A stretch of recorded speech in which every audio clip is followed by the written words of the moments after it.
Hello, my name is Steve Chernosky, and this is Tap Into You, a new podcast on regional issues brought to you by Tap Into Flemington Raritan, your neighborhood news online. This is being recorded on February 11th, 2021, and 50 years ago this month, a deadly gas main explosion in the vicinity of Church and North Franklin Streets in Lambertville destroyed 4 homes and killed 8 people. We're here with 2 people who were there on that day to answer questions such as what was it like on that day? How did it affect those in the city? How did it change things? I'm joined by John Hencheck, a resident of Lambertville since 1969 and has been a member of the Lambertville Historical Society and Historic Preservation Commission, and Jim Walker, an Army veteran and former employee of Texas Eastern Gas Pipeline, who now resides in Ringoes. Gentlemen, welcome to the both of you. Thank you. So I guess let me start about how, where were you that day? I imagine, what was the weather like early February? And I'm imagining cold. Was it snowy? Was it rainy? So we're imagining the location of this all being in the vicinity of where the animal hospital is today. So right at North Franklin and Church Streets. So go ahead, Jim. You were on the job, or were you on the job? I mean, this occurred very early in the morning, right? Yeah, one thing, the location was York and Franklin Street.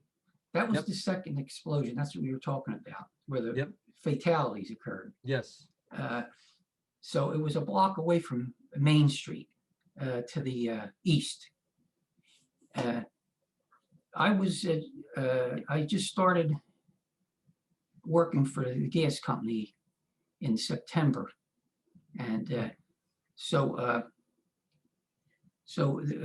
I was at work 8 o'clock in the morning, and we heard the sirens and everything. And so the mechanic, the guy was the mechanic at the station there at Texas Eastern Gas Pipeline Company in Mount Airy.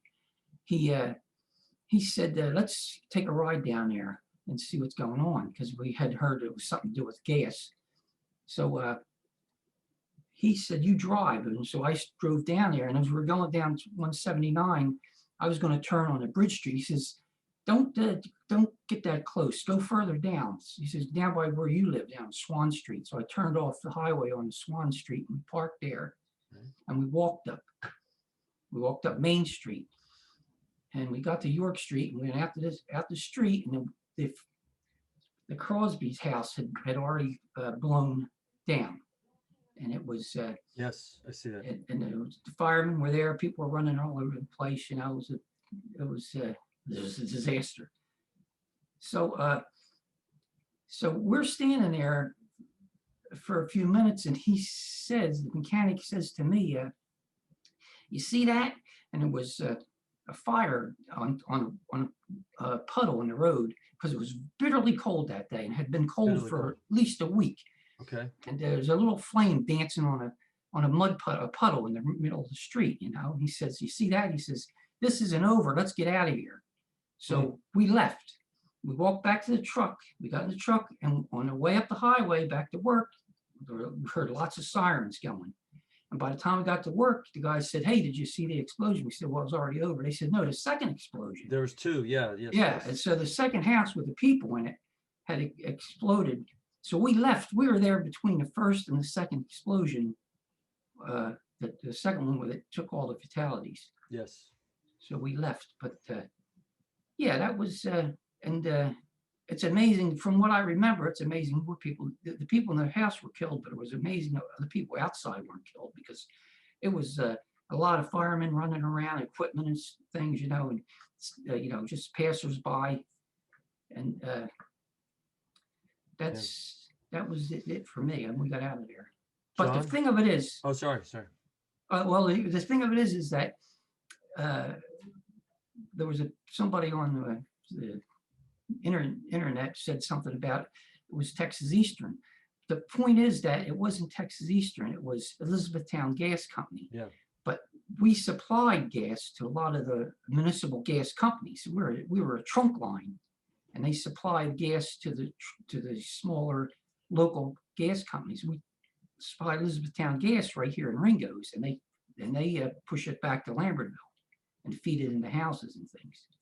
So that's what that's a thing that kind of bugged me, because it was the Elizabethtown Gas was actually the owner that supplied the gas to the houses.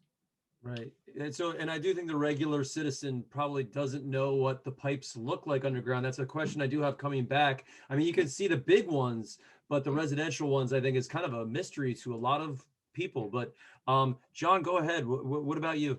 Well, at that time, I worked for the telephone company in Trenton, Okay. and I had left early in the morning. As Jim said, it was bitterly, bitterly cold.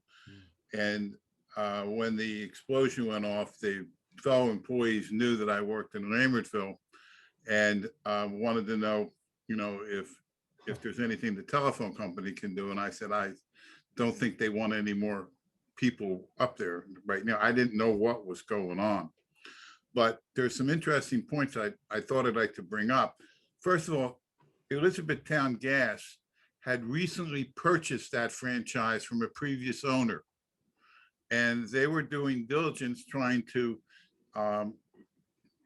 dig up the different valves and so on that existed under the ground, and to make sure that they could, if they were examined and then replace the faulty ones or ones that look old. So they were actually sort of bought into this. The second thing is that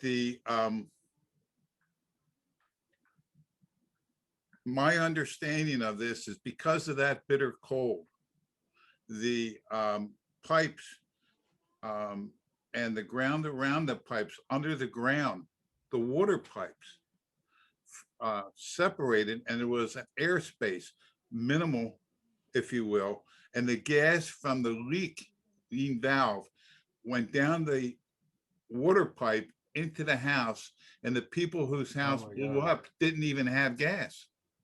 Oh my God. Huh. The other thing gas. is, wow. There's an iconic picture of everybody in this town has a nickname. Stay here long enough, you'll get one. And there's a picture of Unky Masterson, who is was our chief of police, and he's out in front of a house. Jim, I think that was on Church Street.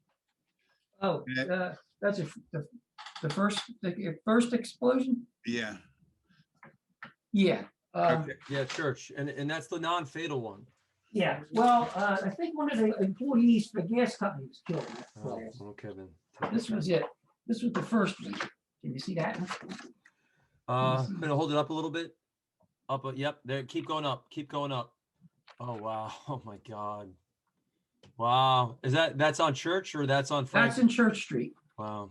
And that's my father right there. That's his father. That's what I wanted to bring up. That's his father, and that's Unky Masterson, the chief of police, and that's the explosion blew him out the door. And well, that's the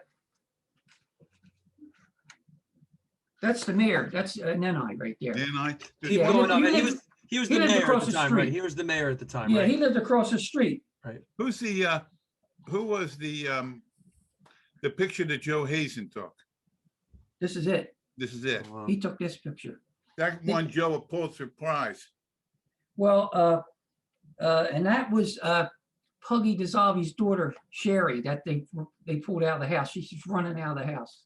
And they never knew who the blonde-haired lady in the back was. Nobody. My father knew everybody in Lambertville, but he never knew who that woman was. No. So he got this picture from Joe Hazen. That picture made UPI and API News when there were two news agencies. Yeah. That made national news. Yeah, that's a little smaller version of it. And then also, a few years later, I did the Lambertville Flea Market, and I found this. Can you see that? It's a Civil Defense magazine with the picture on the cover. Wow. Oh boy. And it's completely unrelated. There's no mention of that picture in the magazine. It's just used for the cover. It was an iconic picture. Your father was very helpful that day, my understanding, Jim. Can either of you speak more to that?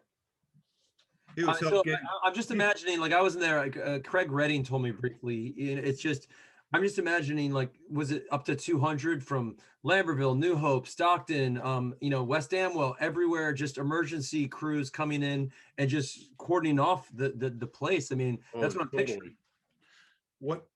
What I It's the front page of the Beacon. Oh, wow. that's it. And there was some other pictures here I had that were interesting. Here's if you can see that picture with the post from the front porch of one of the houses through a windshield of a car across the street. What is that in the windshield? That's a post, a front porch post Oh my God. stuck in a windshield. So John, what do you remember about Jim's father's work that day? Jim's father and his brother Victor operated a liquor store, which was one of the first places I visited when I moved to Lambertville. And so he apparently went down to Church Street and was able to help Skinner Nanai, the mayor, get people out of that building. And so we didn't have the high amount of fatalities because of the action of these people, I believe. And so I read about maybe a 12. So I'm quoting from the New York Times. You guys have probably read this article plenty. It's the bodies of 7 of the victims, who included a 12-year-old boy who had come to watch the fire. I mean, Now that's the second explosion. The second explosion, correct? Yeah. Yep. The guys that were working on it digging up the line of one of the houses, the first explosion, I think one of those guys was killed. A couple of them were injured, and that was the only fatalities. That was the only injuries, I guess. There was 4 houses: the Pauls, the Zavis, the Clarys, and I think there was a 4th one. I don't know who the 4th people were, but that was on Church Street. But the fatalities, when you're talking about the gas explosion, that you're right away, everybody identifies with the one on York Street. Right. So that was a few months later. A few hours later, right? No. There's one. Yes. Yeah, this was in was it October, and then the big one was in February. Yeah. So there's one a couple months ago. So in 1970, right? In the winter / fall of 1970, Right. And then there's 2 on February the 3rd. One at 6 a.m. and another one at 8 a.m. Right. Yeah. But they're talked about as the same thing. It's all the second one. Got it. Now that put a pall over this community because the people were so afraid to go back to their homes. I think they had to put people up at the I think it was called the New Hope Inn, Jim. Yeah, I get. Yeah. Yeah, and they put people up. They put people up there because they were afraid to go to their homes, and they, I think, had the gas company and the fire department go in and check it out, each one of the homes, to make sure there wasn't a problem. And I recall the aftermath of this. They took the valve that was supposedly the culprit to this, and they put that in the bank at the Lambertville National Bank. On North Union and Bridge Street in the vault, because they wanted the BPU wanted the vault, the valve examined. And then there seemed to be a rash of suits and countersuits. I think they went after Carmody, was the chief of the fire company. Yeah. And that's the valve there. Can you see that? Oops, not high enough, right? Yep. Wow. Wow. You see, there's a big crack right down the side of it there, the light section. The thing of it is, a company like Texas Eastern, they're controlled by the federal government because it's interstate. But the local companies, they have state regulators, and it's hard to inspect these tiny pipelines. The city doesn't want you tearing the street up just to look at a pipe, right. So maintenance kind of was hit or miss with a lot of these companies. Also, as these lines were put in years ago, the weightage of the trucks and things that are using the streets had increased. So it's a Right. lot more weight on that pipeline underground. And there may be voids in the dirt underneath the ground, underneath the pipe, so that the pressure pushes that pipe down and can bend it or crack it. And that's pretty much what happens, you know. But what we have to take a look at is that the Lambertville then had undergone, of the 1970s, went through a period of depressions. They had the different factories that were here in town that employed a lot of people. The hairpin factory went out because the women had bobbed hair. Obviously, the factory that made the wheels for the Napoleon cannons, that went out of business because they changed to a different type of cannon. There were the malls began that was previous. The malls began to take away from the businesses in this town, which found it very difficult to compete with the mall. When you went to the mall, you could shop for so much at one place, and the parking was easy, and it was always tough. Parking was always tough in Lambertville. Still is. And so what the economics were, the people, the city didn't have the money to keep up also with the road repairs, and they were always patching them as opposed to replacing them, which they might very well do today. And there was not as much state help. I remember there was a New York Times article, and we looked it up, October 30th, 1970, in which it had Lambertville and New Hope. And they had fellas sleeping on the front porch of the Lambertville house on a Sunday, and the line of traffic from coming in through Lambertville to New Hope, they used to have to put a police officer on Bridge and Route 29 there, just to separate the traffic coming down the hill from the traffic trying to make a left turn to go to New Hope. And in Lambertville, you couldn't even get a drink. The bars were closed. So I believe, were also the subject of the Lambertville explosions. In June of 1971, my wife and I were on our honeymoon on our way to Canada at Sturbridge Village in Connecticut, and we told people we were at a restaurant with that we were from Lambertville, and they asked about two things. They asked about the Lambertville Music Circus, and they asked about the gas explosion. And that seemed to be a pall that hung over in its way to Lambertville itself. And I think it had an effect on the way people thought about coming here too. So it was a bad time, but also I think if it wasn't for, and this was why when I moved here from Trenton, this town impressed me, is you had an inner relationship between the churches and the rescue squad and the fire company and the families. And there was always so much there when a tragedy did hit, everybody pulled together. And I think that's how this town was able to get through it. Yeah, this is a couple of years after, Lady Bird Johnson's War on Poverty, right? I mean, that took place in the town. One of the speeches, if I'm correct. So, and I imagine that's that cloud that you're discussing. So, Jim, is that the sense that you got, like this was another punch in the gut for a town that was already losing a lot of business to other places like malls? I don't know.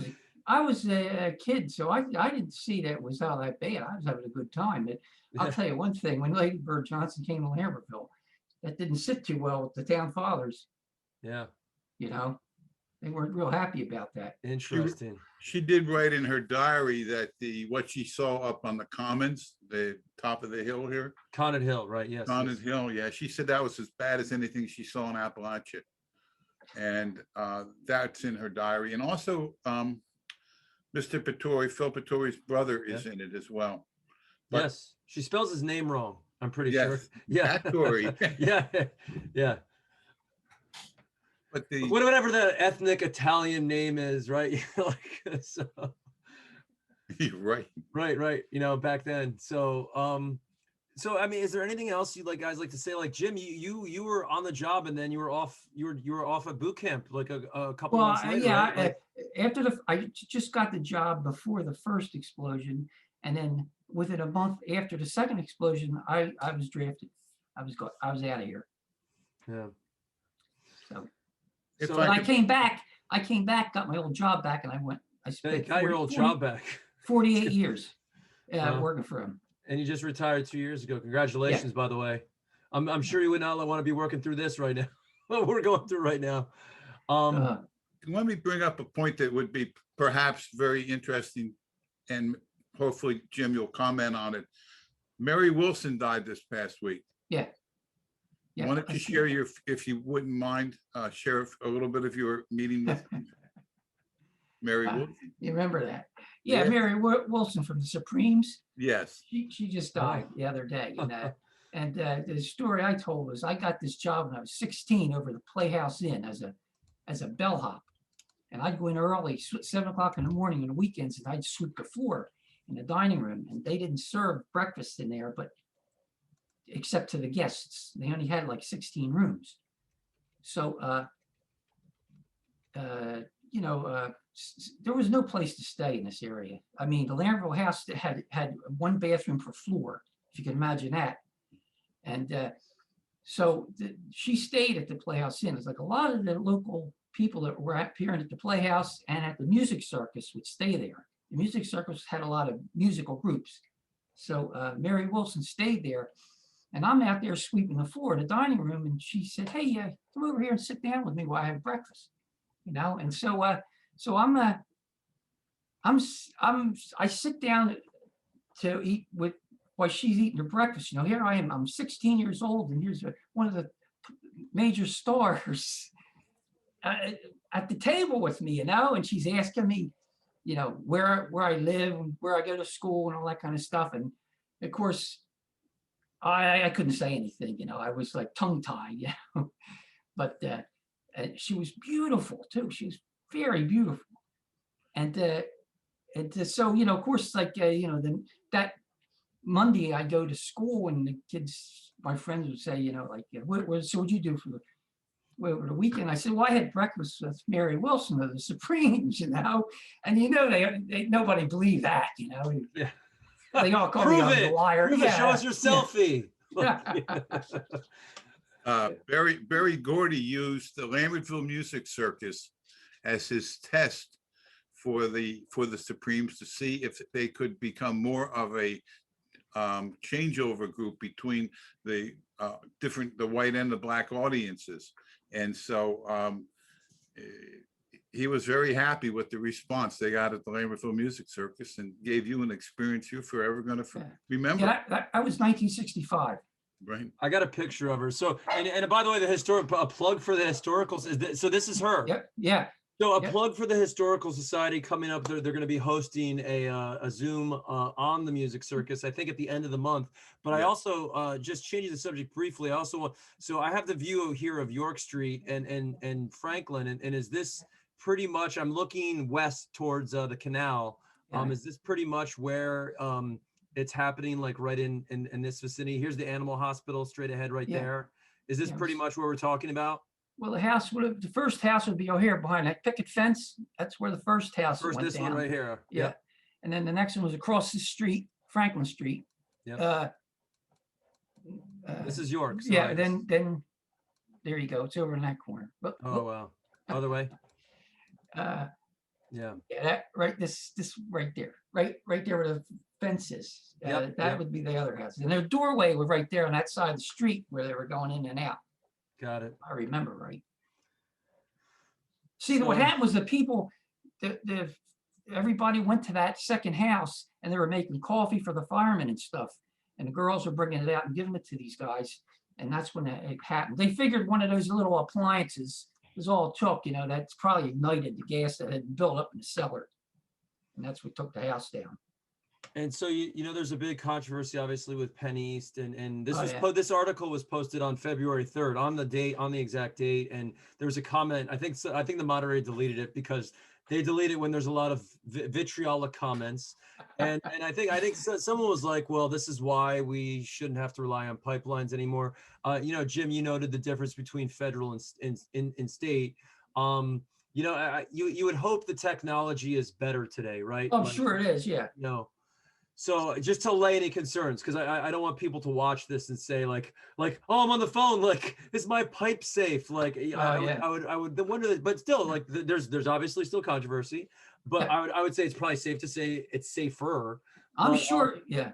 There was a lot of laws passed and as investigations and all that after that explosion. So I'm sure Yeah. everything tightened up locally, you know, but We had another incident, and that actually occurred up here on Quarry Street uh, back a couple of years, not many, just as Rock Creek Woods was beginning to fill up with people. Right. A tree came down from a storm and took out one of the high tension lines or lines, and it came down.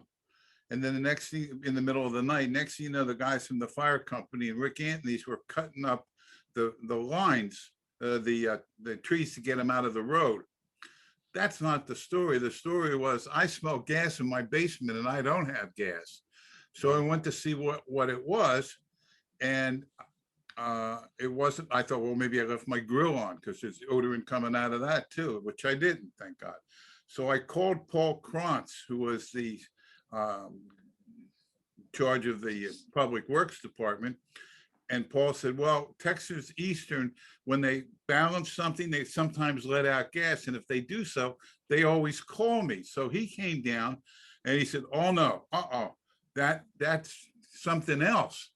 So, and so he ran back and called the gas company. And when I had to drop my wife off to work, and when I came home, the place was surrounded with trucks.